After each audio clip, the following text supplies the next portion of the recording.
Hey guys, welcome to Bethel Online. My name is Jason. I'm one of the pastors here, and we're so glad you decided to make us a part of your weekend.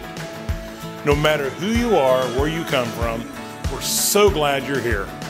Our vision is to be a safe place for real people to encounter the real Jesus and experience real change. Our hope and our prayer is that no matter who you are or what you've been through, you know that you are loved and you are wanted here. We would love to get to know you better and help you connect with all that's going on. You can do this by going to our website at www.bethel.us or by downloading the Bethel app. You can find our app by searching Bethel Putco in your app store. Both online and in the app, you can fill out a digital connection card. It only takes a minute and it'll help us know how to serve you better. Another way you can connect today is through giving. Your generosity at Bethel directly impacts God's mission to radically change people's lives in Putnam County and beyond.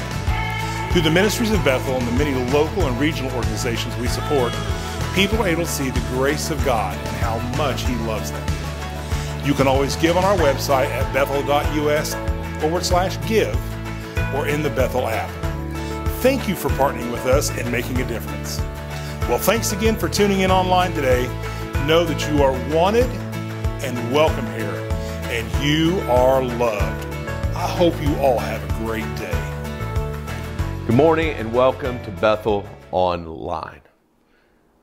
In the world that we're living in, there's a great deal of trauma that has occurred. In the past few years, culturally, have been traumatic to many people. And maybe that's true for you. Maybe in life you've experienced some trauma. But in seasons of high stress, like the last few years culturally, trauma is just a reality that happens.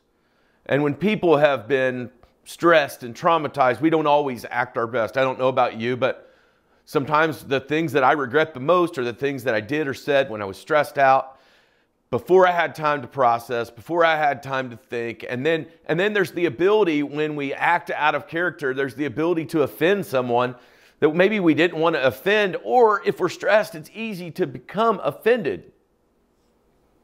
And it's not a far step from an offense to begin to build up bitterness toward other people.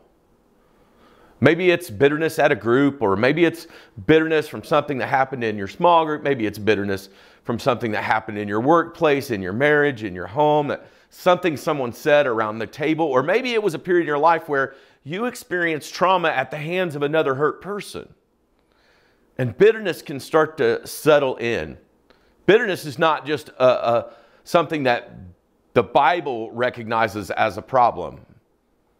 As a matter of fact, Psychology Today recently had an article that said this: all bitterness starts out as hurt. Your emotional pain may well relate to viewing whoever or whatever provoked this hurt as having malicious intent. Anger and resentment is likely what we are to experience when we conclude that another has abused us. Left to fester, that righteous anger eventually becomes an ulcer that is bitterness. I believe most of us don't start out life or our week or our days with the intention of being bitter. I don't think that any kindergartner, when the teacher asks them to draw a picture of what they want to do for their life, draws a picture that involves anything related to bitterness. And yet, if we're honest, many of us have experienced the feeling, the emotion of bitterness.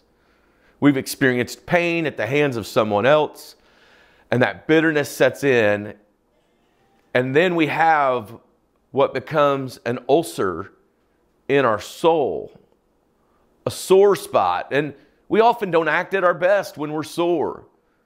We often, as a matter of fact, begin to act worse. And an ulcer left untreated can be disastrous to the human body. An ulcer in our soul can be disastrous to our spiritual life. So what do we do about bitterness? In Hebrews chapter 12, verses 14 and 15, the writer is talking to some people early on in the Christian world. And their culture has kind of turned against them. Everything that they're being called to be is different than the culture. The culture is recognizing it, and they are being punished, mistreated, abused. As they go about the purposes of God and carrying out the goodness of God, it seems that the writer recognizes there's a potential, because of what they're going through, for something to settle in that will damage them and damage their witness. The writer seems to be pointing out something that can be dangerous for a group of people who have good intentions and yet are being and experiencing traumatic events in their life. And he tells them, make every effort to live in peace. I mean, you can't fully control what others do to you, but as a follower of Christ, as people with the good news of the forgiveness of Jesus and the grace of God, as people with the good news in the world, with a witness to the people who are even abusing you and mistreating you, make every effort to live in peace with everyone and to be holy. Without holiness, no one will see the Lord. See to it that no one falls short of the grace of God, and that no bitter root grows up to cause trouble and defile many. Bitterness is a hidden destroyer. Often the bitterness in our lives, we don't recognize it building. We don't recognize it growing. It's kind of like the root that's under the tree that feeds the tree. When the root is healthy, the tree has the ability to be healthy. But a tree can look healthy above ground and the roots be damaged. And bitterness is much like that.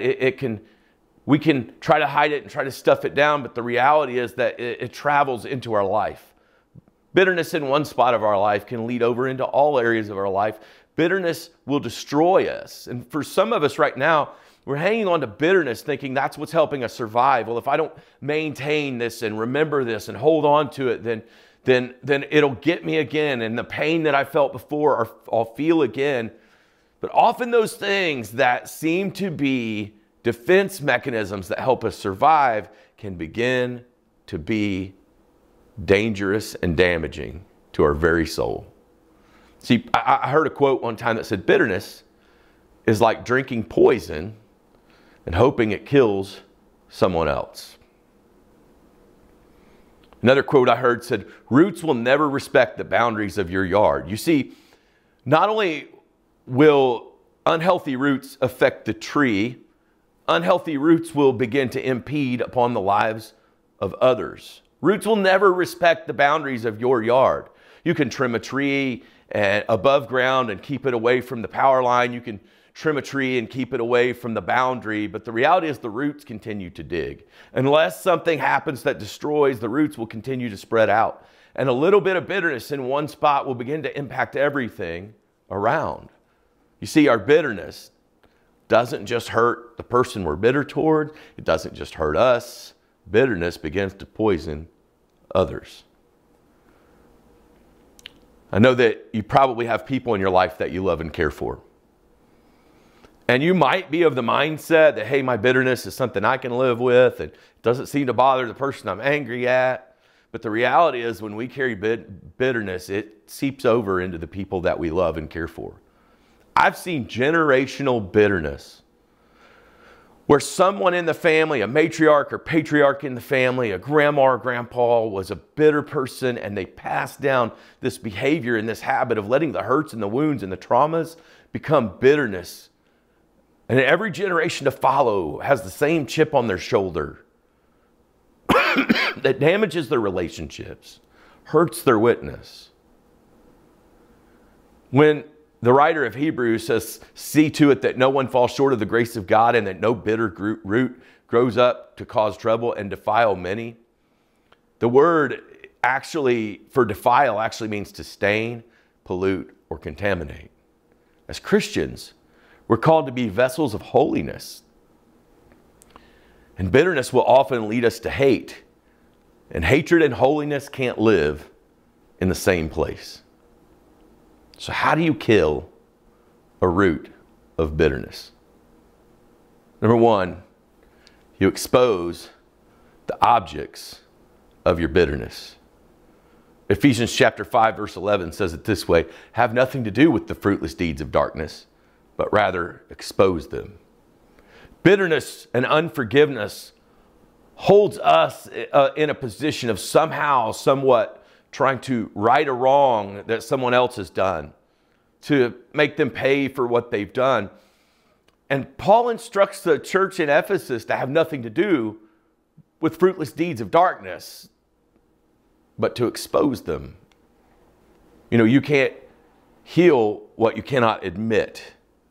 You cannot heal from what you cannot admit is a problem. This is like the most basic idea behind any sobriety program, any addiction program, any long-term sin in our life. We cannot solve or be healed from a problem that we will not acknowledge exists. And if you begin to do an inspection on your life and the places of pain and the places of hurt, you might find that your life is being damaged and a mess, and you would like to heal. You would all say, I want to be better from what happened to me.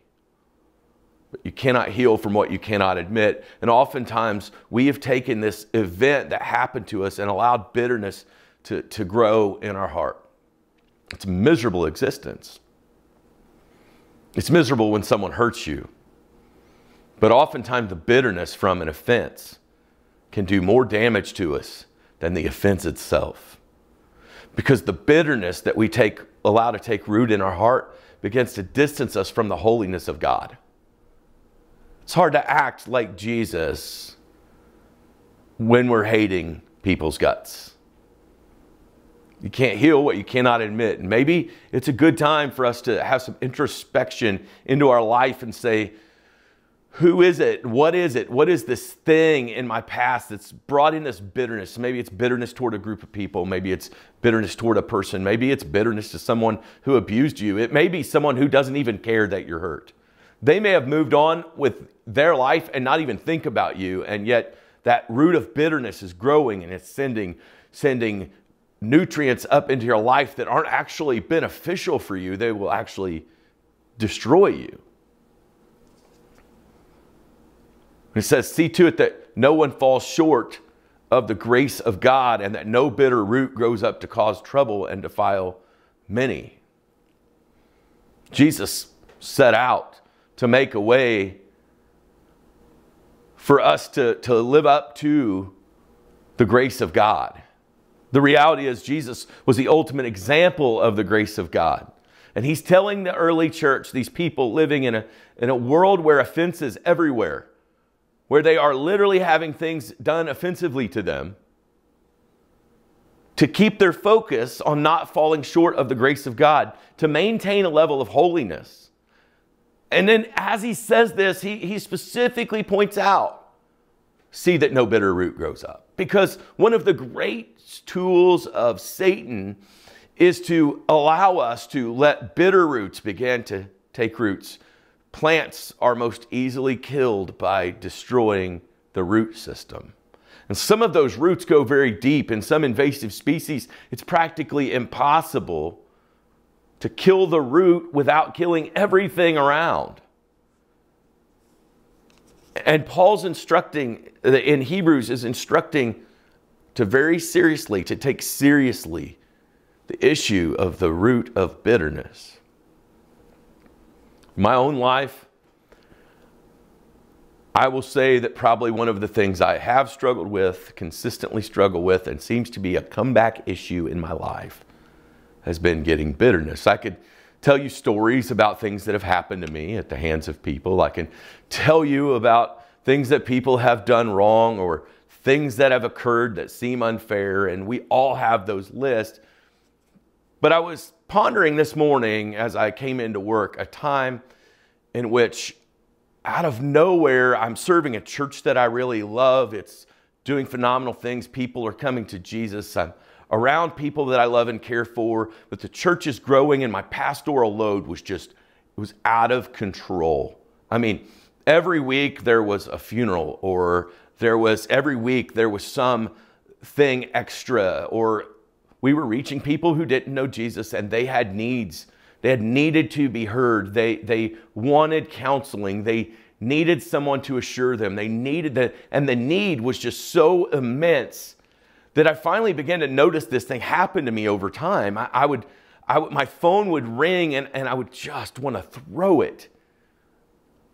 And where somebody I loved was reaching out to me, I would just, I can't do it right now. It's too much. It was overwhelming. And every 7 days, there was a need for some growth because of the growth we were experiencing. There was a need for a change that took a lot of energy and a lot of effort. And I just felt depleted and worn out. And at some point, I remember a day where I pulled out from the road that the church is on out onto a highway, and it's kind of a blind spot where you pull out. You can't mess around. You got to get on it and get away, or because a truck coming over the hill can catch up to you really quickly. And I went ahead and did what I normally did with driving, and I pulled out and I started to drive up to speed, but I had a thought that startled me. I had this thought that if that truck had hit me, I would have relief.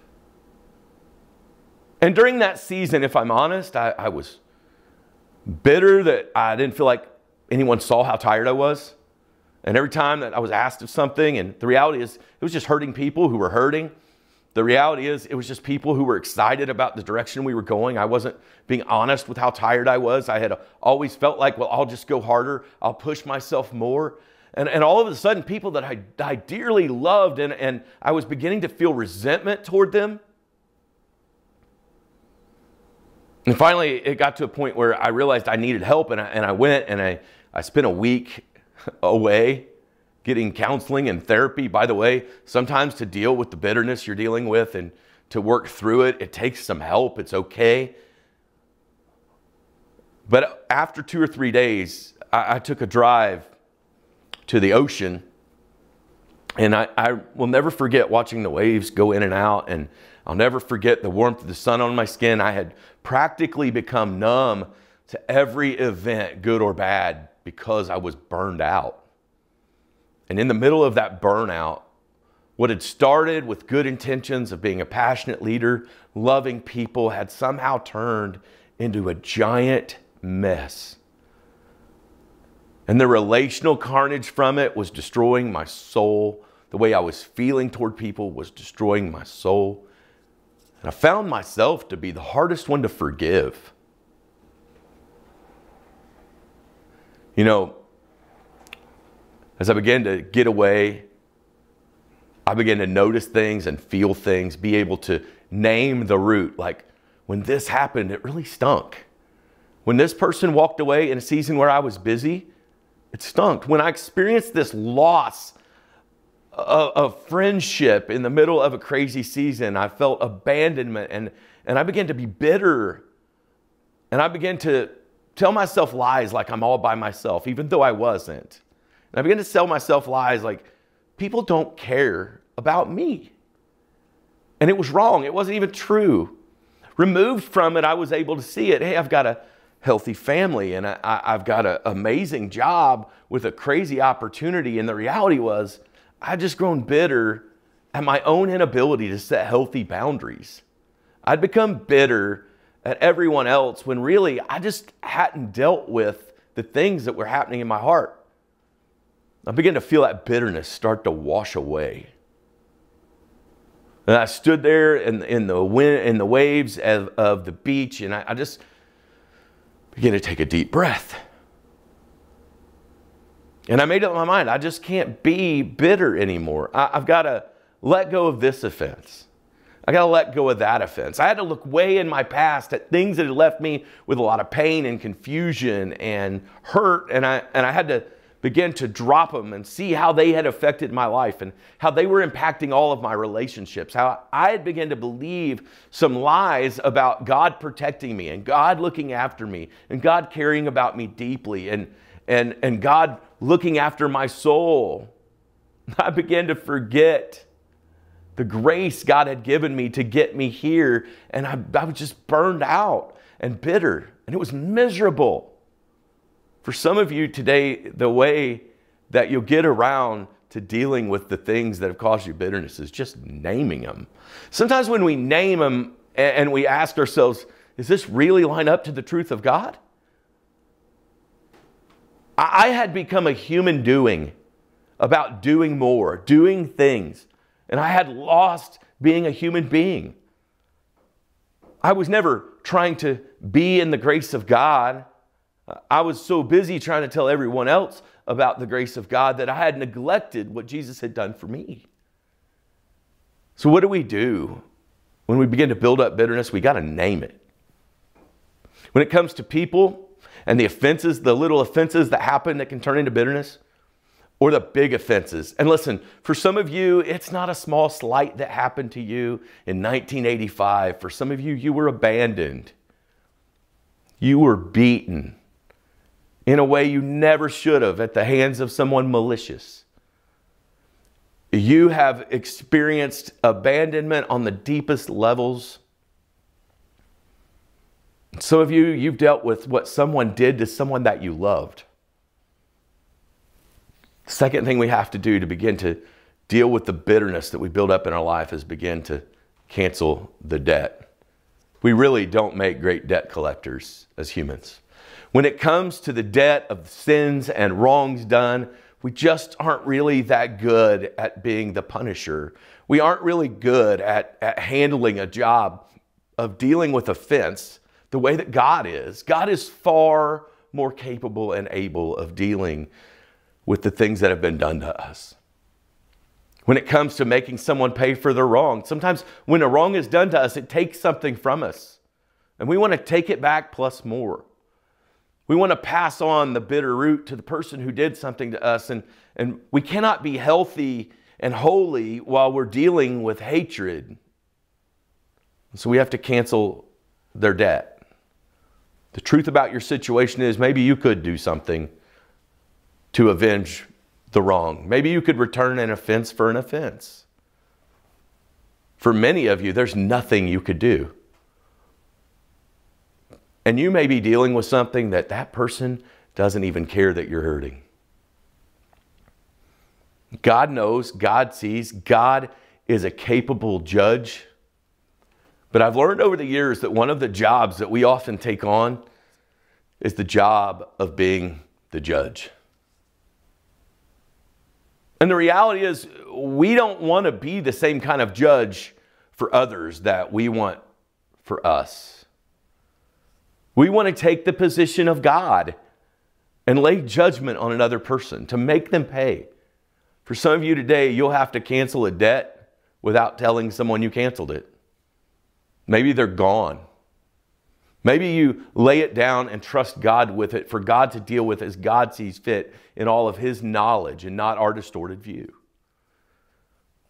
And maybe there is a moment to say, hey, what you did, I want you to know I forgive you. For some of you, entering back into that world can lead you to a very unhealthy place. But you certainly can lay the debt at the feet of Jesus. He has the capacity to care for it. In Matthew chapter 18, verses 23 through 35, Jesus is talking to the people around him, and he's explaining to them what it's like in his kingdom. And he says, the kingdom of heaven is like a king who wanted to settle accounts with his servants. As he began the settlement, a man who owed him 10,000 bags of gold was brought to him. That's a big debt. Do you know that in archery, the term sin actually is an archery term? It's a term used for being off target, for missing the bullseye. Now, I want to ask you a question. If you are off a percentage point while shooting archery, you won't hit the bullseye. If you're off a mile, you won't hit the bullseye. When it comes to righteousness and holiness, whether you have had a small offense or a large offense, in essence, it's sin, it's off focus and off of point of where our life needs to go. The grace of God allows our life to hit the bullseye, not because of our goodness, but because of God's. We often like to look at the one who offended us and say how wrong. Maybe they were a mile off and you've allowed their being a mile off to move you an inch off.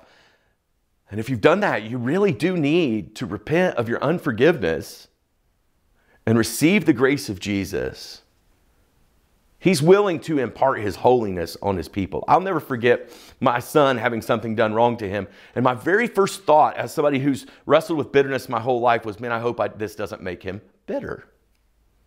And I even told him, buddy, please don't let this settle in your heart. This isn't about you. This is about someone else doing something bad to you.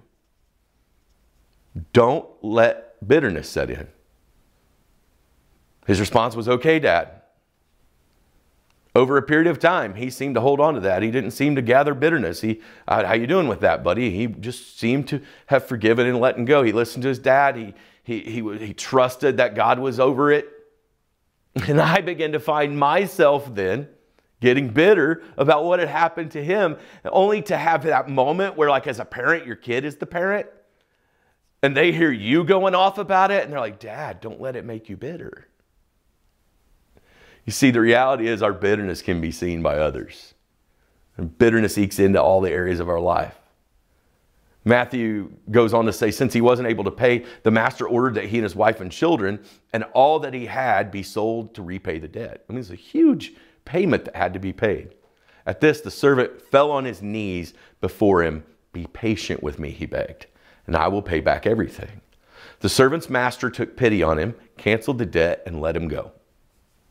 Grace. But when that servant went out, he found one of his fellow servants who owed him 100 silver coins, not nearly as large of a debt. Still a debt, still something owed, and he grabbed him and began to choke him. Pay back what you owe me. Do you see that the response of the king versus the response of the servant were different? The reality is the grace of the king had been huge on behalf of the one who had offended and built the debt. But the grace of the servant was not. If we want to live like Jesus, we have to forgive like Jesus. We have to allow grace to move through our life. It may be that the very redemption of your story and the evidence of Jesus in your life and the evidence that people can see of Jesus in you is the forgiveness you allow, the debt that you drop. His fellow servant fell to his knee and begged him, be patient with me and I'll pay it back. But he refused. Instead, he went off and had the man thrown into prison until he could pay the debt. When the other servants saw what had happened, they were outraged by it. I mean, he was forgiven a huge debt. And they went and told their master everything that had happened. Then the master called the servant in and said, you wicked servant. I canceled all that debt of yours because you begged me to. Shouldn't you have had mercy on your fellow servant, just as I had on you? While we were still sinners, Christ was our friend. And he laid down his life for those who had offended. He chose forgiveness through Jesus. In anger, his master handed him over to the jailers to be tortured until he should pay back all he owed. Forgiveness really isn't an option because we really can't repay what we owe. We can't fix an arrow that's already been sent. But by God's grace and through Jesus, we can experience forgiveness and carry it out. He says, this is how my heavenly Father will treat each of you unless you forgive your brother or sister from your heart. Number 3, bless your offender. Now, for some of you, you don't need to go to your offender and be like, hey, I want to bless you with this. Maybe that is the place you're at where like the relationship is so obviously unhealthy that there needs to be a moment where we try to have some level of reconciliation. And in your particular situation, reconciling decently with someone and having a close, tight relationship that's unsafe to us is not the answer. But maybe it's as simple as beginning to pray for them. And maybe your prayers need to go from, God, I pray they trip over a log or get hit in oncoming traffic, to, God, I pray that they learn from what happened. God, I pray that they know your grace in a way that will change their heart and soul. I understand this is not an easy prayer to pray. It's easy to preach, but it's way harder to live. And sometimes it means forgiving over and over and over again until we can honestly pray or hope for, or maybe under certain circumstances, even actually have an opportunity to do the opposite of what was done to us. Now, listen to me. If you're in an unhealthy, abusive relationship, you don't have to keep taking it. You can forgive someone without continuing to expose yourself to horrible treatment. You are valuable enough before God to not have to continue to be abused or mistreated or treated inhumanely. You, by all means, do not have to run right back and say, let's be best friends. But you can free someone to go on about their life without feeling like you owe them their punishment. You can entrust God with it. I promise He's better at it. He's more equipped at it. The weight of that job will wear you down and destroy your soul. God is capable of handling that job. In Luke chapter 6, verse 27, 28, it goes on to say, but to you who are listening, love your enemies, do good to those who hate you, bless those who curse you, and pray for those who mistreat you. The word there, bless, actually means to speak well of. I don't know that you have to go out in public and say, I want to talk nicely of someone who did something awful. It might actually be that in the moment where someone next to you who's bitter about what that person did, it's like, man, I can't stand them. And maybe you could take the spot of my son and look and say, hey, holding on to the bitterness will only make you sick. I don't want you drinking poison you think is going to kill somebody else when it's really destroying you. Sometimes wonder why I've wrestled so much with bitterness in my life. And if I were to be honest with you, my hope is that all of that wasted time and that wasted energy of bitterness might save some of you from stepping into it. So you can breathe easy. And you can speak well of. And you can wish good for. You know why you can wish good for someone else? Because God has been good for you. He never took His eye off you in the offense. He never ceased to care for your situation. And He's always willing to redeem that which we give to Him. So get rid of all bitterness, rage, anger, brawling, slander, along with every form of malice. Be kind and compassionate to one another, forgiving each other just as Christ God forgave you. Anytime you're following Jesus, it's often that the ways of the world around you and the culture you live in, just like the Hebrews, won't understand. Everyone will relate to you for holding on to bitterness in our current culture. I mean, after all, don't you remember what happened to you 2 or 3, 4 years ago? After all, don't you remember what they said? After all, don't you remember them for what they've done? People will understand and accept bitterness when you take it in to your heart. And bitterness finds bitterness. Bitter people find bitter people. So many of us want better relationships in our life, but we're seeking them in the middle of a bunch of bitter roots. Fight to stay away from the bitterness. Fight for peace, the peace of Christ, which is in trusting the God who can be trusted. Seriously, Bethel. What battle do you need to fight today in order to get out of the pit of bitterness? You see, I think many of us are imprisoned by some bars in our life of bitterness. We can't step into what God has for us because we're stuck in the pit of bitterness. We're stuck in the cell, the jail cell of bitterness. But God has given us the key through His Son, Jesus. For the moments in which we were off target, the moments in which we were wrong and offended Him, God has given us grace. And because He's given us that key, we can walk freely in the middle of offense. Bethel, I love you. Have a great week. Hey, thanks so much for watching. Are you ready to take your next step? We would love to hear from you. You can send an email to hello@bethel.us. You can send us a message on Facebook, or you can let us know in the Bethel app. And speaking of the Bethel app, take a moment, if you haven't already, to go to your app store and search Bethel Putco to download our app. There's all kinds of great resources in the app. You can listen to messages, you can view the messages for Sunday morning, and you can also fill out a digital Connect card. You can do that today and each week to let us know that you're tuning in. You can also find some great information about our Bethel Kids Ministry and our Be the One student ministries. Also in the app, you can give. It's one of 3 ways you can give, with online giving at bethel.us/give, in our app, Bethel Putco, or through text. Hey, thanks again for joining us. We hope you have a great day and know that you are loved.